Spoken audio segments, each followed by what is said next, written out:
بے چینی ہے، بے سکونی ہے، بدامنی ہے، ویلفیئر اسٹیٹ ہے۔ ایران کا میں مثال دے دوں،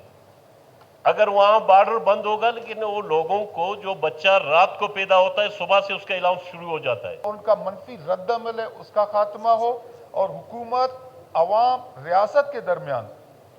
ایک اعتماد کا رجحان پیدا ہو۔ ایک جنگ جدل ہے، بے چینی ہے، بے سکونی ہے، بدامنی ہے، اور لوگوں کا کوئی والی وارث نہیں ہے، بد اعتمادی کا ماحول ہے، خوف ہراس کا ماحول ہے۔ دوسری جانب کوئی الٹرنیٹیو روزگار نہ ہونے کی وجہ سے، ذریعہ معاش نہ ہونے کی وجہ سے لوگ اتنے مایوسی کے شکار ہو رہے ہیں بارڈر بندش سے کہ آپ یقین کریں وہ الفاظ نہیں ہیں، بلکہ آپ کو اندازہ نہیں ہے کہ کس حد تک۔ اب میں یہ گزارش کروں کہ آپ as a custodian of this house اور صوبائی حکومت کے جو نمائندے بیٹھے ہیں وہ ہمیں یقین دہانی کرا دیں، اور خاندان، اور اس کے اثرات یہ ہوں گے کہ جہاں پہ اٹریکٹیو جو پیسہ آتا ہے لوگ دہشت گردی کی جانب، یہ نوجوان خودکشی کی جانب مجبور ہو کر، پھر جو نفرت ہوتی ہے ریاست کے خلاف، اس نفرت کو کم کرنے کے لیے کم از کم یہ وقت موضوع نہیں ہے کہ بیک قلم جنبش آپ تمام پورا 740 کلومیٹر بارڈری پٹی کو آپ سیل کر دیں۔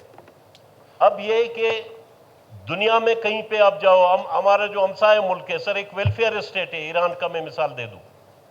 اگر وہاں بارڈر بند ہوگا لیکن وہ لوگوں کو جو بچہ رات کو پیدا ہوتا ہے صبح سے اس کا علاج شروع ہو جاتا ہے، آپ کے فیملی کی جتنے فرد ہیں اس سب کو منتھلی اس کے اکاؤنٹ میں پیسہ آتا ہے، سبسیڈی ریٹ پہ اس کو فیول ملتا ہے، سبسیڈی ریٹ پہ اس کو گاڑی ملتی ہے، سبسیڈی ریٹ پہ وہ زمینداری کر سکتا ہے۔ لیکن یہاں پہ ہم نے کیا دیا ہے لوگوں کو؟ ایک خود ساختہ روزگار جو 1957 میں 1957 میں پاکستان اور ایران کا ایک معاہدہ ہے، خردونشی چیزیں، کیونکہ میں آج بھی آپ کو کہہ رہا ہوں، ہمارے بہت سارے دوست ہیں، ہم مکران وزٹ جاتے ہیں، ہمارے پاس پاکستانی فیول دستیاب نہیں ہے، ہمارے پاس پاکستانی پیٹرول پمپس نہیں ہیں، کیونکہ ایک تو روڈ نہیں تھا وہاں، پھر یہ اویلیبلٹی، یہ سارا گزر بسر خردونشی چیز سے لے کر باقی جو یہ فیول ہے اس کو دیکھیں، پھر بعد میں جب مافیا نے قبضے میں لیا کچھ اور شکل اختیار کر لیا، لیکن لوکل لوگوں کا تو روزگار تھا۔ اب کنٹانی سے لے کر جیونی کے سمندر سے آپ یہاں آتے ہو چمن تک یہ سارا بند ہے، لہٰذا باقی دوست بات کریں گے، ہم یہ فیصلہ کر رہے ہیں جب تک بارڈر بند ہے ہمارا اسمبلی اجلاس سے ٹوکن واک آؤٹ کریں گے، جب تک صوبائی حکومت سیریس فیصلہ لے، یا آپ as a custodian of this house آپ 2 ممبر 3 صوبہ حکومت سے کریں، 2-3 ممبر اپوزیشن سے، ایک باقاعدہ آفیشل کمیٹی ڈیلیگیشن بنائیں، ہم جا کے وزیر اعظم سے ملاقات کریں گے، وزیر اعظم رحم فرمائے، یہاں پہ پنجاب میں سیلاب آیا ہوا ہے لیکن ہمارے پاس تو ایٹم بم گرایا گیا ہے بے روزگاری کا، ہماری جو بارڈر اور روزگار کو بند کیا گیا ہے، اس کی شدید الفاظ میں ہم مذمت کرتے ہیں۔ باقی دوست اگر بات کریں گے اس کے علاوہ ہم ٹوکن واک آؤٹ کریں گے جب تک بارڈر کو نہیں کھولیں گے۔ دوستوں نے اس اہم مسئلے کی طرف آپ کی توجہ، آپ تو میرے خیال میں بارڈر سے ریلیٹڈ ایشو نہیں ہے آپ کا دل میں؟ پرابلم یہ ہے کہ بارڈر سے ریلیٹڈ جتنے بھی لوگ ہیں ہم ان سب کے ساتھ ریلیٹڈ ہیں، اوکے، وہ اس صوبے کے باشندے ہیں۔ اب میں اواران سے آیا ہوں تو چمن کے لوگوں کا بھی مجھ پر حق بنتا ہے، میں اس کا نمائندہ ہوں،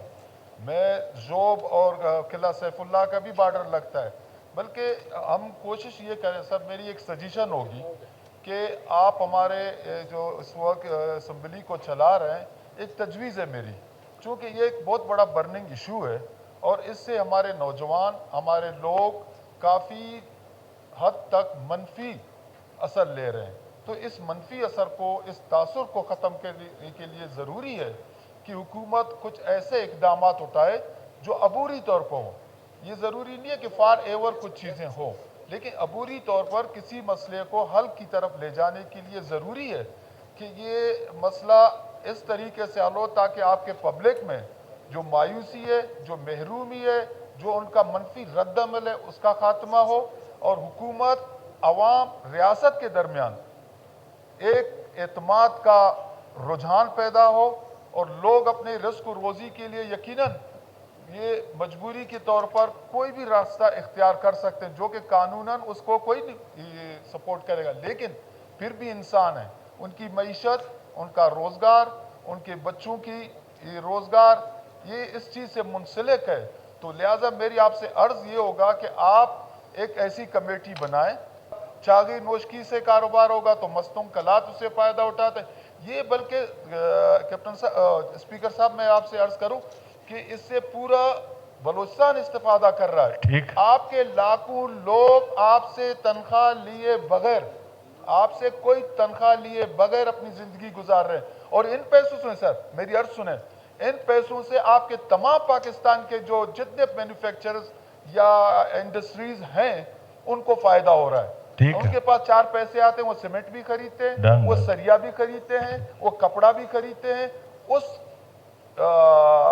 پروڈکٹ کا